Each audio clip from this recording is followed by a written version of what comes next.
بسم الله الرحمن الرحيم. أم كنتم شهداء إذ حضر يعقوب الموت إذ قال لبنيه ما تعبدون من بعدي قالوا نعبد إلهك وإله آبائك إبراهيم وإسماعيل وإسحاق إلها واحدا وَنَحْنُ لَهُ مُسْلِمُونَ۔ اے یہودیو، کیا تم اس وقت موجود تھے جب یعقوب کے وصال کا وقت آیا، جب انہوں نے اپنے بیٹوں سے فرمایا اے بیٹو میرے بعد تم کس کی عبادت کرو گے؟ تو انہوں نے کہا ہم آپ کے معبود اور آپ کے آباء و اجداد ابراہیم اور اسماعیل اور اسحاق کے معبود کی عبادت کریں گے جو ایک معبود ہے، اور ہم اس کے فرما بردار ہیں۔ یہ آیت مبارکہ یہودیوں کے حق میں نازل ہوئی۔ یہودیوں نے کہا تھا کہ حضرت یعقوب علیہ السلام نے اپنی وفات کے دن اپنی اولاد کو یہودی ہونے کا حکم دیا تھا، یہودی ہونے کی وصیت کی تھی۔ اللہ تعالیٰ نے ان کے اس بہتان کے رد میں یہ آیت مبارکہ نازل فرمایا یعقوب علیہ السلام نے اپنے بیٹوں کو بلایا تھا لیکن انہیں یہودی ہونے کی وصیت نہیں کی تھی، بلکہ انہیں موحد ہونے کی وصیت کی تھی، کہ اللہ کی عبادت کرنے والا ہونے کی وصیت کی تھی۔ آیت کے معنی یہ ہے اے بنی اسرائیل، کیا تمہارے پہلے لوگ حضرت یعقوب علیہ السلام کے آخری وقت میں ان کے پاس موجود تھے جس وقت انہوں نے اپنے بیٹوں کو بلا کر ان سے اسلام اور توحید کا اقرار لیا تھا؟ یقیناً حضرت ابراہیم علیہ السلام اسلام پر تھے اور توحید پر تھے، حضرت اسماعیل علیہ السلام، حضرت اسحاق علیہ السلام، حضرت یعقوب علیہ السلام اسلام پر چلنے والے تھے اور توحید کو ماننے والے تھے۔ تو حضرت یعقوب علیہ السلام نے اپنے بیٹوں کو بلا کر کہا تھا کہ تم کس کی عبادت کرو گے؟ تو انہوں نے کہا کہ ہم آپ کے رب کی عبادت کریں گے اور آپ کے آباء و اجداد کے رب کی عبادت کریں گے جو ایک رب، جو ایک معبود ہے۔ تو ایک معبود وہ رب وہ اللہ تعالیٰ ہے۔ تو یہ تمام انبیاء کرام اور یہ تمام حضرات سب اللہ کی توحید کو ماننے والے تھے اور اللہ کی عبادت کرنے والے تھے۔ تو آپ نے اسلام اور توحید کا اقرار لیا تھا، اور اس آیت مبارکہ میں اسی اقرار کا ذکر موجود ہے۔ آیت مبارکہ میں حضرت ابراہیم علیہ السلام کے بعد حضرت اسماعیل کا ذکر ہوا، اس کے بعد حضرت اسحاق کا ذکر ہوا۔ حضرت یعقوب علیہ السلام حضرت اسحاق کے بیٹے ہیں، حضرت اسماعیل کے بیٹے نہیں ہیں۔ تو حضرت ابراہیم علیہ السلام کے بعد حضرت یعقوب کے والد کا ذکر ہونا چاہیے تھا، لیکن حضرت ابراہیم کے بعد حضرت اسماعیل کا ذکر ہوا ہے، حضرت یعقوب کا ذکر بعد میں ہوا۔ یہ کیوں؟ اس کی کیا وجہ ہے کہ اسماعیل کا ذکر پہلے اور اسحاق کا ذکر بعد میں ہے؟ حالانکہ یعقوب علیہ السلام کے والد تو اسحاق ہے، ان کا ذکر پہلے ہونا چاہیے تھا۔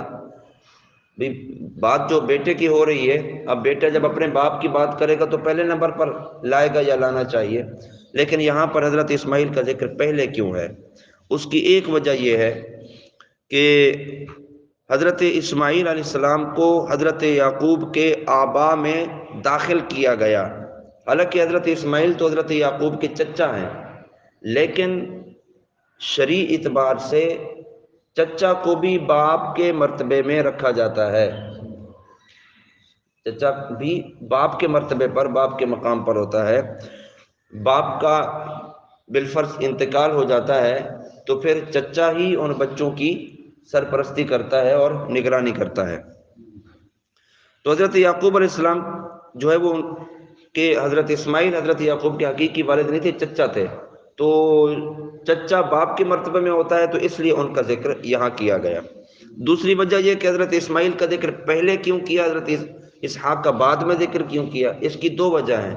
پہلی وجہ تو یہ ہے کہ حضرت اسماعیل علیہ السلام حضرت اسحاق سے 14 سال بڑے تھے، ان کے بڑے ہونے کی وجہ سے قرآن پاک میں ان کا ذکر بھی پہلے بیان کیا۔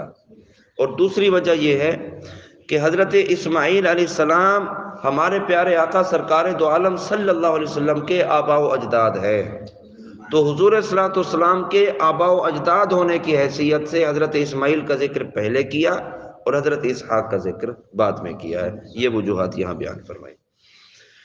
تلک امۃ قد خلت لها ما کسبت ولکم ما کسبتم ولا تسألون عما كانوا يعملون.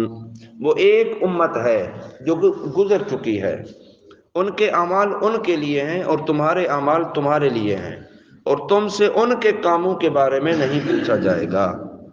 جب یہودی دلائل سے عاجز ہو جاتے تو آخرکار کہہ دیتے کہ اگر ہمارے عقائد و اعمال غلط ہیں تو ہمارے باپ دادا کے اعمال تو ٹھیک تھے، تو ہمارے باپ دادا کے اعمال ہمارے کام آ جائیں گے، تو ان کی وجہ سے ہماری بھی نجات ہو جائے گی. تو اس آیت مبارکہ میں اس بات کی تردید کی ہے.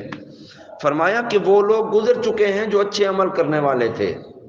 اگر تمہارے عمل اچھے ہوں گے تو تمہیں فائدہ ہوگا، تمہارے عمل اگر برے ہوئے تو تم اپنی سزا خود بھگتو گے. تمہارے آباؤں اجداد کا تمہارے اعمال سے کوئی لینا دینا نہیں ہے. ان کے اعمال ان کے لیے تھے اور تمہارے اعمال تمہارے لیے ہیں. تو اس سے معلوم ہوا کہ آخرت میں اپنے اعمال کام آئیں گے. اگر ہوا عقیدہ خراب، جیسے ان لوگوں کا عقیدہ خراب تھا کہ یہ توحید کو نہیں ماننے والے تھے، یہ نبوت کو نہیں ماننے والے تھے، عقیدہ ان کا ٹھیک نہیں تھا. اگرچہ وہ عبادات کرتے ہوں گے لیکن ایسی عبادت کسی کام کی نہیں ہے اگر عقیدہ ہی ٹھیک نہیں. عقیدہ بھی درست ہو، پھر عمل بھی ٹھیک ہوں، نیک عمل ہوں، اچھے عمل ہوں، تو وہ عمل آخرت میں فائدہ دیں گے اور کام آئیں گے. اگر برے عمل ہوئے تو پھر انہی اعمال کے پیچھے نظر سزا بھگتنی پڑے گی. وَقَالُوا كُونُوا هُودًا أَوْ نَصَارَىٰ تَهْتَدُوا قُلْ بَلْ مِلَّةَ إِبْرَاهِيمَ حَنِيفًا وَمَا كَانَ مِنَ الْمُشْرِكِينَ. اور اہل کتاب نے کہا یہودی یا نصرانی ہو جاؤ، ہدایت پا جاؤ گے. تم فرماؤ ہرگز نہیں، بلکہ ہم تو ابراہیم کا دین اختیار کرتے ہیں جو ہر باطل سے جدا تھے، اور ابراہیم مشرکوں میں سے نہ تھے.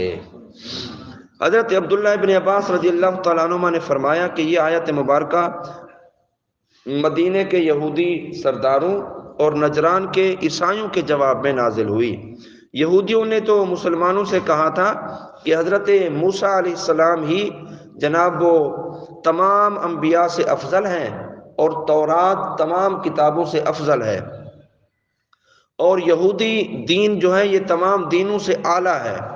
اس کے ساتھ ساتھ انہوں نے سرکار دو عالم نور مجسم صلی اللہ تعالی وسلم کے ساتھ کفر کیا، انجیل اور قرآن کے ساتھ بھی کفر کیا. اور انہوں نے کہا کہ بھئی تم یہودی ہو جاؤ، یہ یہودی ہونا ہی نجات پا جانے والی بات ہے، اس دین پر آ گئے تو تم فلاح پا جاؤ گے، نجات پا جاؤ گے. اور اسی طرح نصرانیوں نے بھی اپنے ہی دین کو حق بتا کر مسلمانوں سے کہا تھا کہ تم نصرانی ہو جاؤ تو تم ہدایت پا جاؤ گے. اللہ رب العالمین نے یہودیوں کا بھی رد کیا اور نصرانیوں کا بھی رد کیا. فرمایا یہ یہودی ہونا کوئی دین نہیں ہے، نصرانی ہونا کوئی دین نہیں ہے. اے محبوب آپ ان کو فرما دیں کہ ان کے جواب میں کہہ دیں کہ جب کسی کی پیروی ضروری ہے تو پھر ہم تو حضرت ابراہیم علیہ السلام کے دین کے پیروکار ہیں. ابراہیم وہ شخص تھے کہ جو ہر باطل سے جدا تھے، اور ابراہیم علیہ السلام کی خصوصیت یہ ہے کہ وہ مشرک نہیں تھے اور مشرکوں میں سے نہیں تھے. اگر پیروی کی ضرورت ہے تو پھر ہم تو حضرت ابراہیم علیہ السلام کی پیروی کرتے ہیں، ملت ابراہیمی پر ہم کاربند ہیں. تو اس میں اشارتاً یہودیوں، عیسائیوں اور ان تمام لوگوں کا رد کر دیا کہ جو مشرک ہونے کے باوجود ملت ابراہیمی کی پیروی کا دعویٰ کرتے ہیں اور کہتے ہیں جناب ہم تو ابراہیم علیہ السلام کی اولاد سے ہیں، تو وہ ہدایت یافتہ ہیں تو ہم بھی ہدایت یافتہ ہیں. وہ ہدایت یافتہ تھے، سچے راستے پر تھے، اور تم تو غلط راستے پر ہو اور کہتے ہو کہ تم ان کے پیروکار ہو. اگر حضرت ابراہیم کے پیروکار ہو تو پھر مانو ایک اللہ کو، حضرت ابراہیم کے پیروکار ہو تو پھر تم اس وقت کے نبی کی نبوت کو بھی تسلیم کرو اور مانو، تبھی تم حضرت ابراہیم علیہ السلام کے پیروکار بنو گے. تو حضرت ابراہیم علیہ السلام کی خصوصیت یہ کہ نبی کریم صلی اللہ علیہ وسلم بھی حضرت ابراہیم علیہ السلام کے دین پر تھے اور حضرت ابراہیم مشرک نہ تھے، جبکہ یہ یہودی، عیسائی یا نصرانی یہ سب مشرک ہیں۔ تو اس سے دو مسئلے پتہ چلے، ایک تو یہ کہ حضرت ابراہیم کو رب العالمین نے وہ مقبولیت عامہ بخشی تھی کہ بعد کے لوگ فخر محسوس کرتے تھے کہ ہم حضرت ابراہیم علیہ السلام کی اولاد سے ہیں یا ہم ان کو ماننے والے ہیں۔ دوسری بات یہ ہے کہ صرف بڑوں کی اولاد ہونا کافی نہیں ہے، بڑوں والے کام بھی کرنے پڑیں گے۔ حضرت ابراہیم علیہ السلام کی اولاد ہونا تو تم ثابت کرتے ہو، یہودی، نصرانی، عیسائی کہتے ہیں ہم حضرت ابراہیم علیہ السلام کی اولاد سے ہیں۔ جب تک کام حضرت ابراہیم والے نہیں کرو گے تم کسی کھاتے میں نہیں ہو۔ تو بڑوں کی اولاد ہونا یہ کسی کام کا نہیں ہے اگر بڑوں والے کام نہیں کریں گے تو۔ بادشاہ کا بیٹا بادشاہ نہیں ہوتا ہے، اگر بادشاہ والے کام کرے گا تو بادشاہ بنے گا۔ پیر کا بیٹا پیر نہیں ہوتا، پیر کے نقش قدم پر چلے گا تو وہ پیر بنے گا۔ عالم دین کا بیٹا عالم دین نہیں ہوتا، وہ عالم دین بنے گا تو عالم دین ہوگا۔ تو بڑوں سے نسبت کی وجہ سے اپنے آپ کو بڑا سمجھنا یہ کسی کھاتے میں نہیں، کسی کام کا نہیں ہے۔ محنت کرنی پڑے گی، مشقت کرنی پڑے گی، تکالیف اٹھانی پڑیں گی اور مجاہدات کرنے پڑیں گے۔ ان جیسے کام اور ان جیسا بننے کے لیے اتنی جناب وہ ان جتنی محنت کرنی پڑے گی، پھر کوئی مرتبہ اور مقام ملے گا۔ تو رسول کریم صلی اللہ تعالی علیہ وسلم اور آپ کی پوری امت، حضور اکرم صلی اللہ علیہ وسلم کا دین سچا دین ہے، حضور کا پیغام سچا پیغام ہے، اور قرآن پاک سچی کتاب، اور یہی تمام دینوں سے افضل اور اعلیٰ ہے۔ اللہ تعالیٰ اسی پر ہمیں ثابت قدمی اور استقامت عطا فرمائے۔ وما علینا الا البلاغ۔